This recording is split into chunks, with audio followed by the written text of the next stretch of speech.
welcome to today's webinar, Connecting with Your Customers, Insights and Trends for Engagement and Operational Success. Thank you so much for taking the time out of your busy day to join us. My name's Tori and I'm from Kudosity, and I'm absolutely thrilled to host today's session.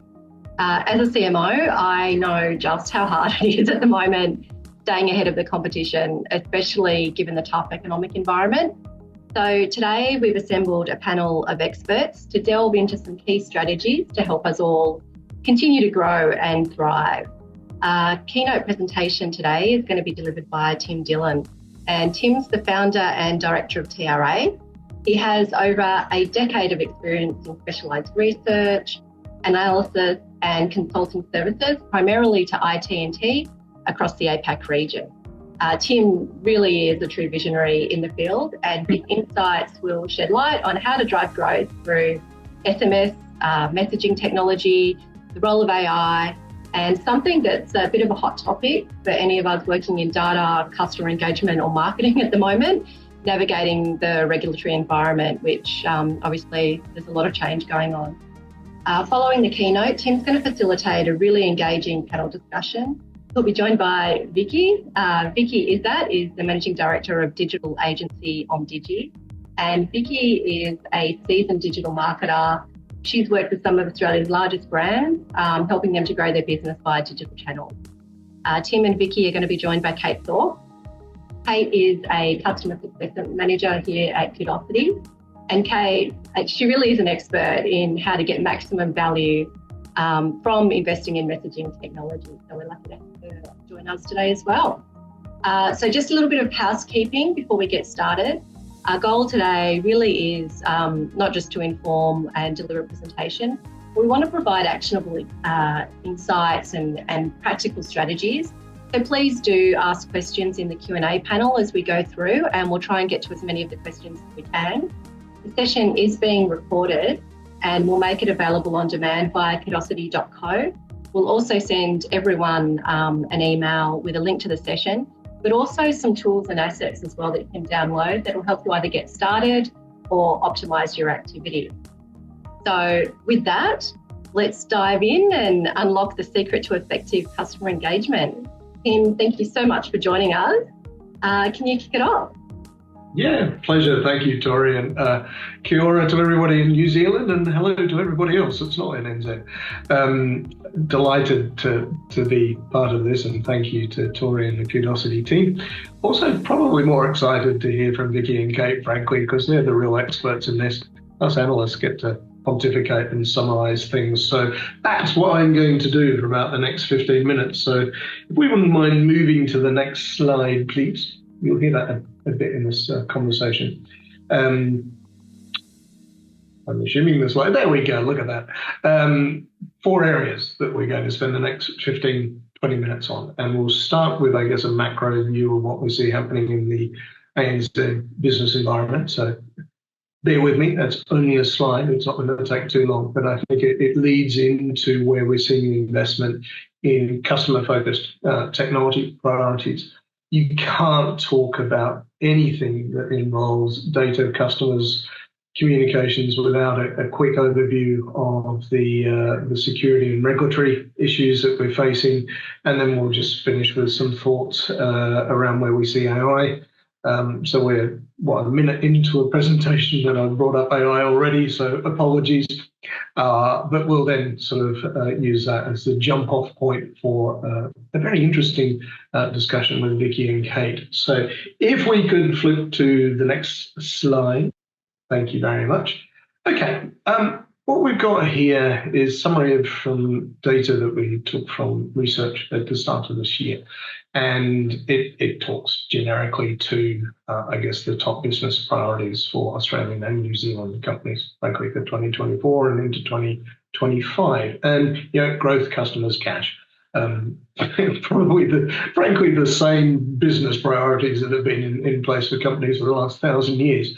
But sitting underneath this is sort of I feel like I'm about to pour a lot of cold water on enthusiasm, because there's a challenge behind all of this, which is the macroeconomic environment right now. And COVID, post-COVID recovery, into inflation, and now into what is, to be fair, from the indicators and the research that we've got, an uncertain environment for businesses in Australia and New Zealand. And to make it sound even more, we're all doomed. If you look at the Australian Bureau of Statistics data for companies here in Oz, births and deaths in a rolling 5-year average, we're at 62%. In other words, of all companies that started 5 years ago, 62 of them have gone to the wall. And that's a fairly standard statistic, COVID, no COVID. So it's a challenging business environment, right? And that's sort of flowing through into operations in a number of ways. And one of the things that we're seeing is from the data, about 51% of companies in ANZ are actually really struggling with cash flow. The current environment is having an adverse impact. Now, that could be, it may not necessarily be down in terms of revenues or cash, but it could be a lack of predictability in the environment in which they're working. So you've got that issue. That's also being compounded by investment. And by that, I mean inflation from last year, even though it's backed off a little bit this year in 2024, has increased financing costs, increased investment costs. There's a lot more scrutiny on those decisions. And that's flowing through into about 40% of companies in ANZ have already basically told us in the research that, you know what, we're pausing investment.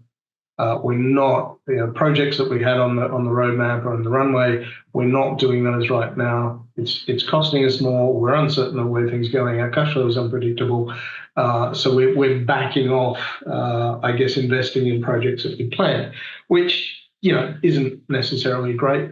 And the other comment I probably would make is, and we're all feeling this right now as consumers, is costs. The inflationary environment flowed through, and about 80% of organizations have said, yeah, we're facing increased production costs and all that sort of good stuff, have passed on those costs to consumers. So it's costing us more, which, hands up if your weekly shopping bill's gone down, sort of thing. So there's this issue of a lot of stress on businesses in ANZ right now at a macro level. So we said to folks, well, what are you doing around your tech budgets? Are you responding to this by investing? Are you, trimming your budgets for technology and so on? So it's kind of a mixed view on this, because 53% of companies went, no, we're reducing our technology budgets. And it's we're not talking 50% of reduction, but somewhere between 1 and 10%. So 1 in 2 organizations are saying, we're pulling back on our budgets, we're not investing, and we're trimming in certain areas. Now, here's the good news. So having upended a bucket of cold water on the current environment, and we're all going to die and all that sort of good stuff, the reality is that the investment in customer-focused technology is up. So notwithstanding all those companies, so it's 53% that say, yeah, we're trimming our budgets. If you unpack the numbers, in 90% of those organizations that are reducing, they're upping their investment in customer technology, which, so tick that box. I think that's a very good sign. And across the whole data set, the investment in customer-focused technologies is increasing and planned to increase for the next 12 to 24 months. So I think that's really good news, and you see that by the drivers. We're focusing on the growth, on the customer. So it's new services, it's top and bottom line in terms of margins and revenues, but also from a customer perspective, where are we focusing? Customer experience, new customers, retaining customers, and analytics. And then the only other comment I'd make to this slide is that third bottom sort of box and the cost issue, which is using technology, so improving operational efficiencies through technology. And one of the things that we do see very relevant to this discussion is the use of automation and related technologies to drive efficiencies there, which also leads through into some conversations about IR, but we'll go to that later. So next slide, please, because we'll just sort of quickly talk to where is that, thank you, where are those sort of four areas, if you like, the four main priorities from a customer technology investment. So CRM, no surprise, AI, so off-the-shelf applications, conversational AI, predictive analysis, sentiment analysis, those sort of things. Customer analytics, and then customer experience platforms. And sort of ending up there on that top right, those platforms are kind of critical to everything else that's going on. So they need to be secure. They're very much real-time environments. They've got to be scalable. We're seeing real focus on integration across multiple areas and workflow automation, as I said earlier, obviously multi-channel. So that is the platform off which everything else is now running and driven. But it's kind of interesting because when I sort of dug into this a little bit more and spoke to a few of the business folks that we know and said, how do you see this? And they kind of threw up a whole hit list of problems with this.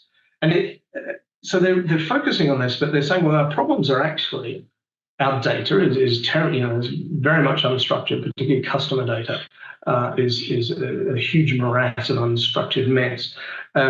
Technologies don't necessarily scale as quickly as they could, and we're focused, we're dealing with security and governance risk and compliance issues. So there are a lot of problems. And then literally in the same breath, they're going to go, but you know what? And then they point to all the positives of what these technology investments are doing for them around that customer environment. So they're looking, as I mentioned, automation integration, great, the workflows. But what they're seeing there is that's helping them improve their data quality. It's helping them be more consistent. They have more quality control, if you like, over their data environments and their communication environments. So they're seeing better personalization, increased retention. And I guess the other thing I would say in these discussions in the research, and you guys will know this very clearly, is this focus on first-party data. And we'll come to the whole cookieless thing shortly, but this first-party data focus is stressing organizations a little bit. It's putting a lot more demands on, I guess, the personalization and customer experience activities, but it is a necessary transition as well, given some of the changes. So just very briefly they're kind of the four areas where we see the technology focus. Oh, look at that, it's happening automagically. No, next slide, we were done with that one, thank you. So a couple of things on this. Don't fall asleep when I talk regulatory, please. But there's two charts here, so let's talk through the charts before we talk to this slide. The one on the left, we said to organizations, are you seeing changes in your regulatory environment now or in the next 12 months that are forcing you to change how your business works? So 2022, yep, 64%. 2023, 72%. When we run this survey again in the middle of this year, I think that number will tick over the 80%. In other words, things are getting trickier. It's a much more controlled environment. Tori already said at the start, this is a difficult environment in which to work. So the chart on the right of the screen says, well, how are those changes flowing into your organization? So, yep, top one, change in our data security. Makes sense. We're really worried that we're going to have to pay if we're breached. And then that third one where you can see the red arrow is a change to how we manage our customer communications, how we engage, how we position, what we do at the front and the back ends around reaching out and communicating with customers or potential customers. And that's a problem. And it's a problem in a couple of areas because we're seeing both a local issue. So we've got the National Anti-Spam Centre. They're focusing on bringing in the Sender ID registry this year, potentially, if not certainly in 2025.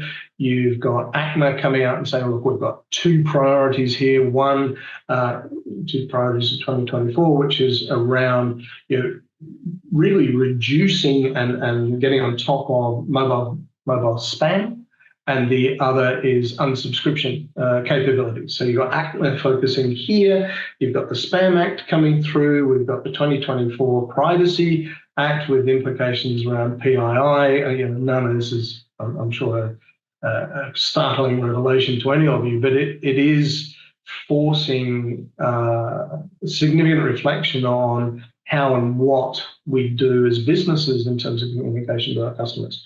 And then on the other side of the coin, you've got a macro thing or two macro things happening. The first is we've seen from our data, and there's certainly public data out there, which also suggests that the ROIs on search engine marketing are continuing to decline. So we have seen a decline in both the effectiveness and the efficiencies of those campaigns, and that's causing problems about how we outreach. But then also, as my doctor said to me the other day, you're a fat man, you're now going cookieless.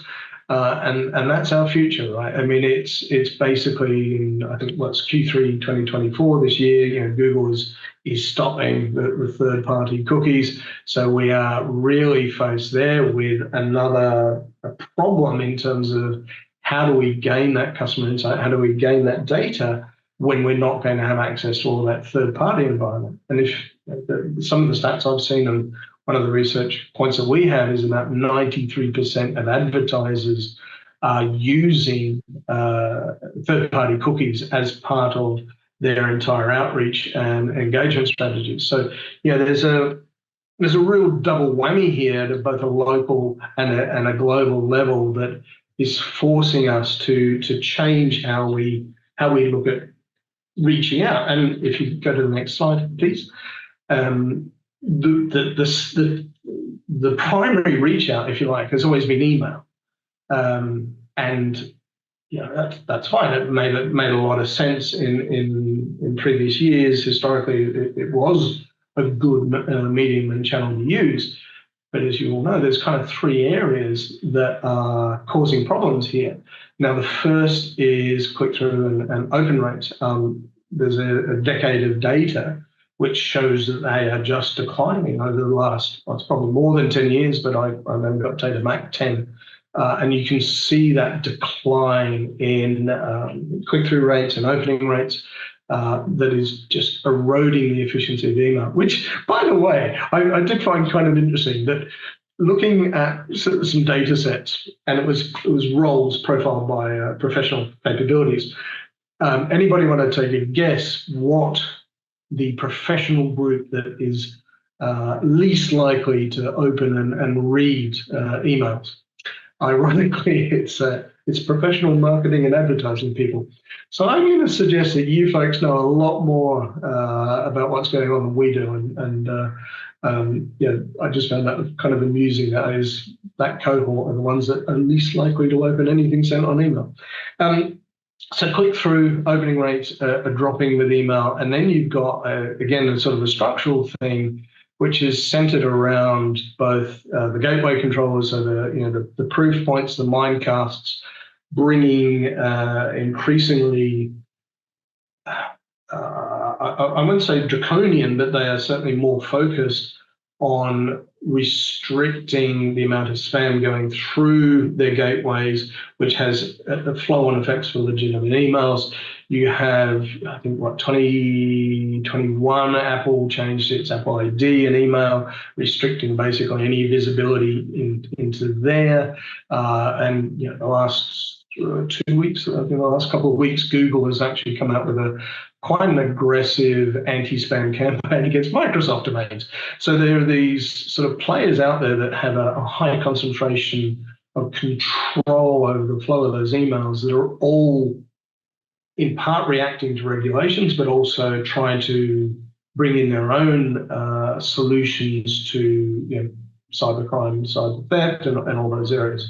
So we've got that as a problem, and then the other one is that frankly not all emails are valid, right? So there are kind of these three factors that are combining to really cause problems with email. Not saying it's going to be terrible and it's going to disappear, but certainly that effectiveness. And in a time where, if you go back to those business goals, the focus on bringing value out of my cost base and using technologies more efficiently, that becomes a problem because you're looking at spend and it's not cheap in some instances and going, right, well, hang on, we're not really driving all the value out of this and as what we could be. And the other kind of comment I would make to this, I think that there's a public stat, and please forgive me, I can't recall where it came from, but 75% of purchases, online purchases, come through mobile. So, if you're not emailing me on my mobile, how are you going to get to me? And I think this is why we are seeing, an increase in the effectiveness and the prevalence of mobile messaging and related into AI as such a growth area. It brings scalability, it brings personalization, it brings context, and you have quite strong integration into platforms capabilities as well. Assuming that the partners you're working with are good ones, right? There are, as we know, some that aren't in the market, both locally and internationally. But we're seeing a lot of interest in mobile messaging and a surge in growth in that space as a result and part of this. So if you wouldn't mind just popping to the next slide, please. So what I wanted to do, thank you, is just quickly kind of share some of the research data that we have, and what you see here on the screen is around the combination of mobile messaging and AI. So you can see the various examples out there, but I just want to step back from talking to the examples for a minute and share some of the research with you. We've just completed a 2,500 company survey across Asia Pacific into AI for Microsoft. And it's very interesting. If you look at all the options around where you could deploy AI, from security to this to that to internal to back end, the biggest priority, the most urgent priority, and the one attracting the shortest investment timeframe is using AI to invest in customer engagement, customer communications. So 2,500 company sample set, and it is a daylight between that priority around customer engagement, customer communication, and all the other applications for AI solutions, whether they're embedded or LLMs or whatever they are. And I thought that was very interesting. That came through totally independent of this work that we did with Kudosity. And some of the other data sets we've seen in some of the research that we've got, just briefly, operational costs, right? So a range of, on average, between a 60 to 75% saving in operational costs through the use of mobility combined with AI. Customer engagement, somewhere between 40 to 60% better. So there are some strong data points around the deployments of AI in a mobile environment. And just talking to a couple on this slide as well, if you look at, where is it? The spam and fraud detection. As we all know, all our telcos and messaging platform providers here in Oz and elsewhere are investing a lot in spam prevention, et cetera, et cetera. One of the data points I've seen is, if you were to look at one of the major telcos, for example, time to block a campaign used to be about 6 to 8 hours, potentially, if not longer. It's now down to under 5 seconds through integrating AI into the spam and fraud environments and systems that they have. So hours to seconds, sort of improvement there. If you look at, there's a online, what do you call it, beauty products organization have deployed a conversational AI bot. They've seen a 92% increase in customer engagement levels as a result, which I found absolutely compelling as a data point in terms of an improvement around that customer engagement metric. And then also, just by way of another example, the banking and financial services sector here in Oz, we know is highly competitive. There's I can't identify the bank. Let's say they are a sizable, well-known bank. They've been focusing, as all FSIs do, on reduction in churn rates. And then, this has been a key initiative for the bank for over a decade in terms of driving down the customer churn rate. And their data suggests that historically they've had tiny successes, but very incremental. and they were still above industry average for customer churn. What they did about 12 months or so ago was implement an AI solution, of which the front end was conversational AI driven, flowed then basically into sentiment, AI driven sentiment analysis, into automated workflows for distribution of the feedback and so on and so forth. In that space of, let's say, 9 months or so, what they have seen is a dramatic change in their churn rates, and they're now below industry average. Now, are they a long way below? No, but if you look at historically what they've been trying to achieve for 10 years or so, and now to have that success in a relatively short space of time is it's a significant change in the way they operate. So there are definitely a lot of advantages and a lot of use cases that we already see around the combination of mobility and AI. So hopefully that gives you a few thoughts there. And if we could go to what is a final slide before we get to hopefully a really good discussion. Wait for it. There we go. Thank you. This is courtesy of the folks at Kudosity, but I think it really encapsulates the future, if you like, around conversational intelligence. So we're kind of talking CI, not AI, if you like. And it does give you, I guess, a pathway or a framework of where you need to go. So start where you are. Start where you are. Gosh, that sounds a terrible way of saying things. But actually, before I just get to that, the other comment I would make on this is partners are super critical. Right? There is so much activity in the marketplace around AI. There's a lot of noise. There's too much noise, frankly.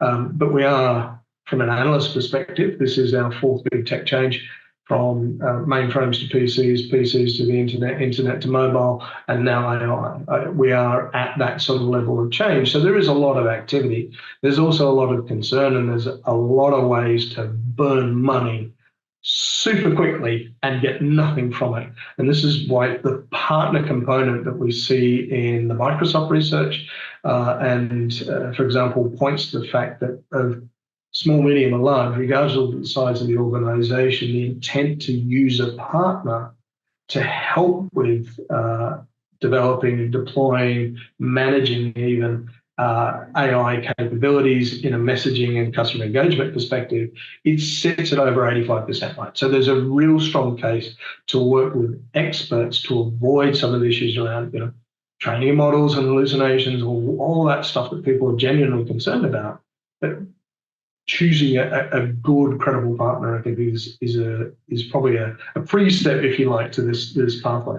So look at what you're doing, reimagine your user experience, think about how you could change your current programs. I think is absolutely critical. Build in the technology that allows for a continuous improvement. So the automation, the workflows, the integration, the analytics. Ironically, the more of those technology solutions you have, the more you can humanize your offering, if you like, and then make sure your platform is open. Have the APIs, have a low code or a no code capability, because your real goal is this conversation intelligence, which is really the thing that drives the loyalty, the engagement, the retention, the revenue and margins of a business in a far more personalized, contextual, timely manner. So, thank you to the folks at Kudosity for giving me a finishing slide, but I think that really encapsulates things super well. So what I would like to do, and thank you for the attention there, is a bit of a scene setter. This is where it gets way more interesting, folks. And we're going to bring in Vicki and Kate to the discussion. And Vicki, if you don't mind, I'll sort of start with you. You've been at OMDIGI for a number of years and a great deal of experience before heading up that organisation. What do folks need to be aware of when it comes to changing customer expectations? What are you seeing amongst your clients and a broader perspective? Yeah, good question. I think that a lot of the things that you've kind of covered, really basically customers are expecting businesses to offer like really seamless digital experiences. So whether that's kind of like a user-friendly website, mobile apps with, easy paths to purchase. Basically, businesses need to streamline the processes, minimize the friction points, and really kind of prioritize that like speed, convenience, like in every interaction with the customers, whether it's a purchase, customer service, resolving an issue, etc.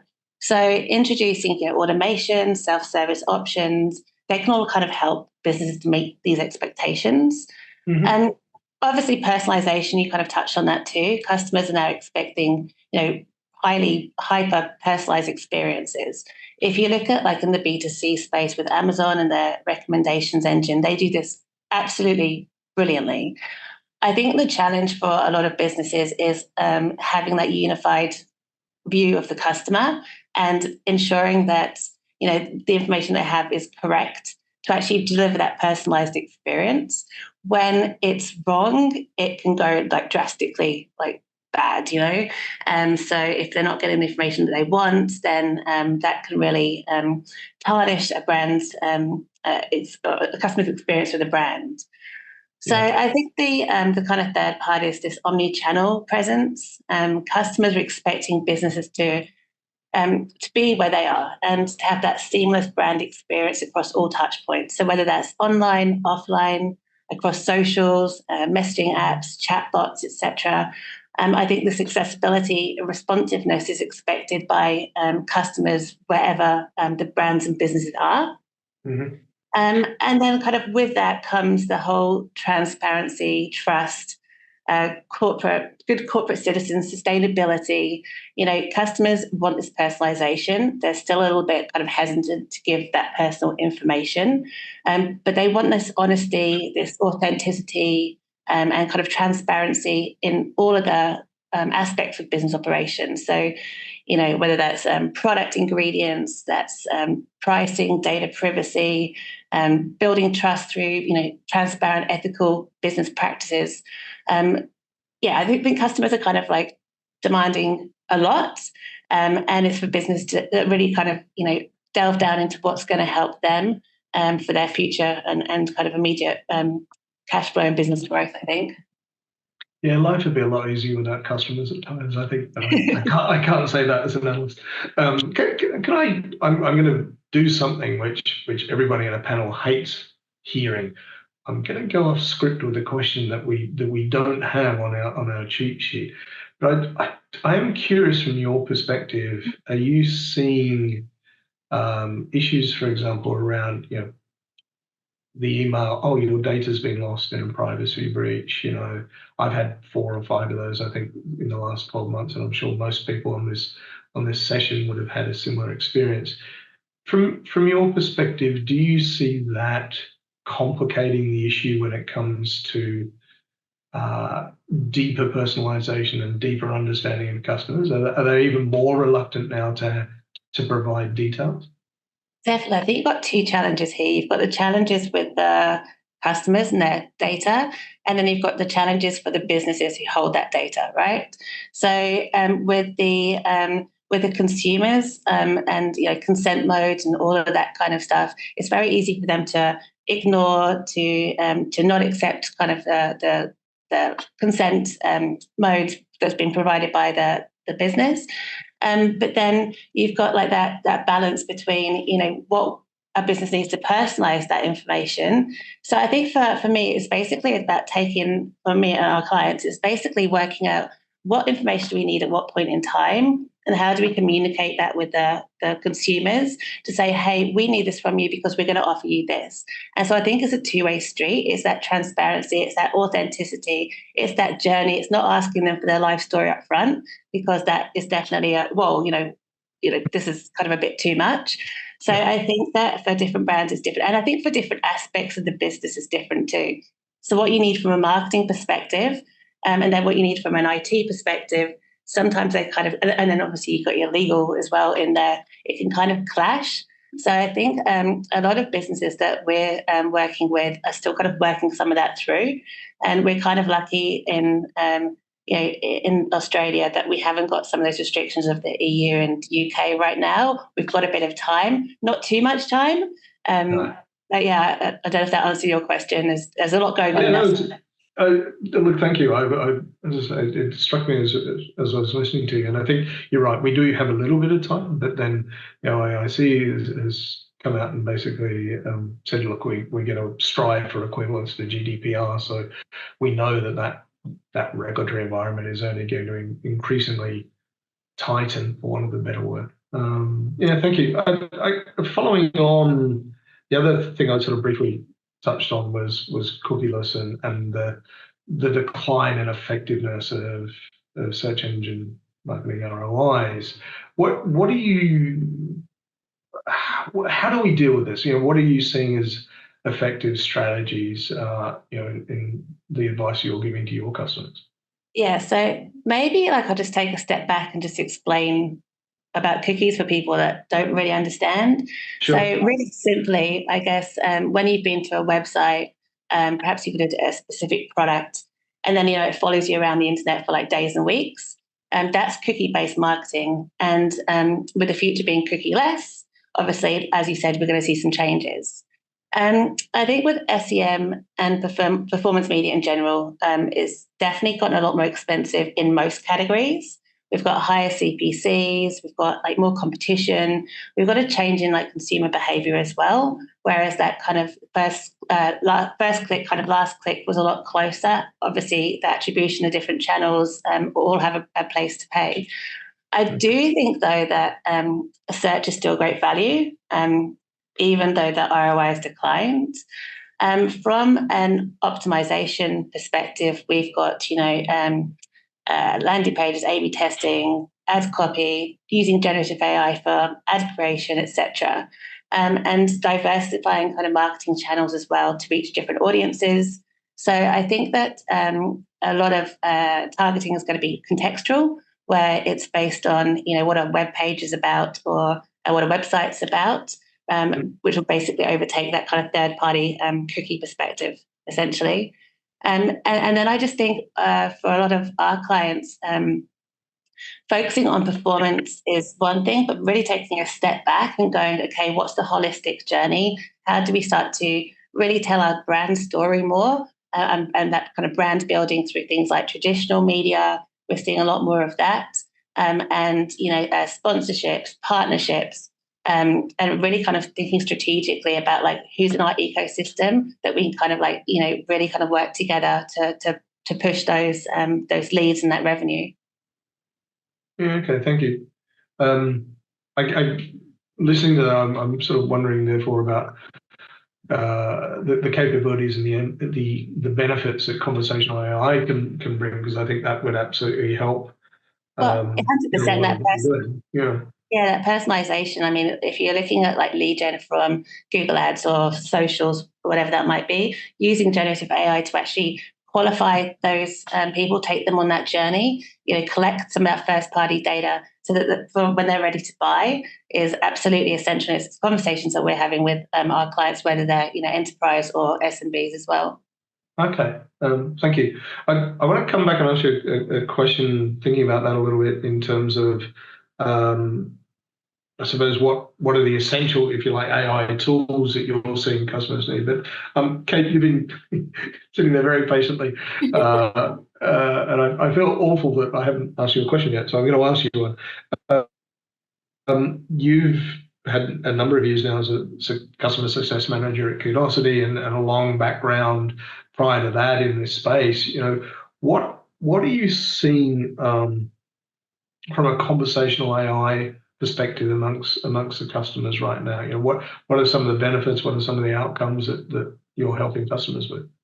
Yeah, of course. I mean, so obviously using conversational AI, there's so many avenues that you can go down to use that. But what we always do is just start off with an objective with the customer. So what are customers actually looking to do? Are they looking to gather customer feedback, or is it to sign up to an event, or is it increasing customer lifetime value, identifying sales, those kind of things. So a lot of the work that we do is actually qualifying leads, and using conversational AI, you can automate certain objectives or tasks to do that, and actually obviously engage with customers one-to-one, but actually still feel very human.